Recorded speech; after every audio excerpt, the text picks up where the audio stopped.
Hola, I'm May Gakutan. Today, I am going to explain the conjugation or rather the usage of adverb and adjective in Spanish, along with some example.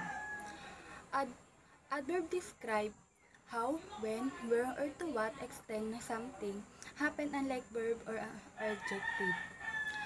Adverb don't change or conjugate based on gender or number. Many adverb end in mente, which is like adding li in English. Nandito yung ibang halimbawa ng adverb.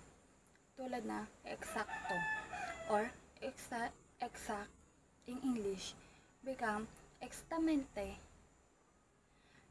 or exactly in English. Esa es exactamente lo que no era de ser. Or in English, Thanks, that's exactly I want to say. Example 2. Serio. In English, serious become seriamente or in English, seriously.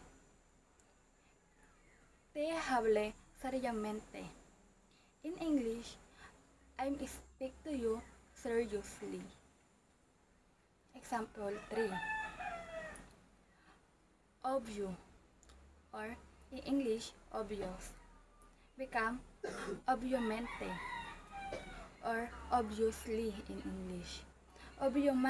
Obviamente no está aquí or in English, obviously is not here.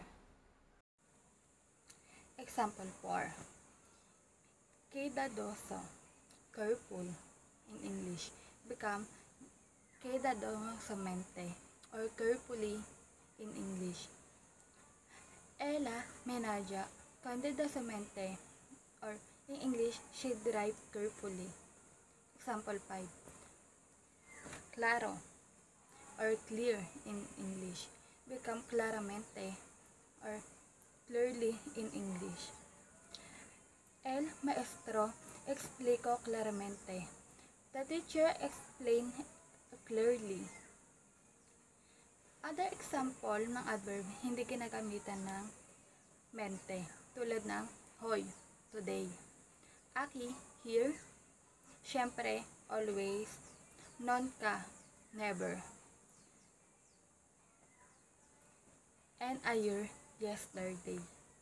In Spanish, adjective describe noun or people, place, things, and they must agree the gender.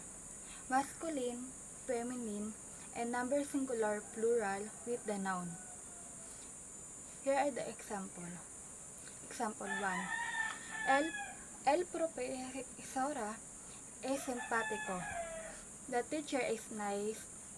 La profesora is simpática. The female teacher is nice. Simpático becomes simpática to match the gender. Next example is un libro interesante. An interesting book. Unas película interesante. Interesting movie. Interesante is the same gender but add s in plural. Next example is el coche rojo, the red car. La flor roja, the red flower. Rojo become roja to match the feminine noun. To summarize, adverb do not change, adjective must match the gender and number in noun. Gracias, Adjo.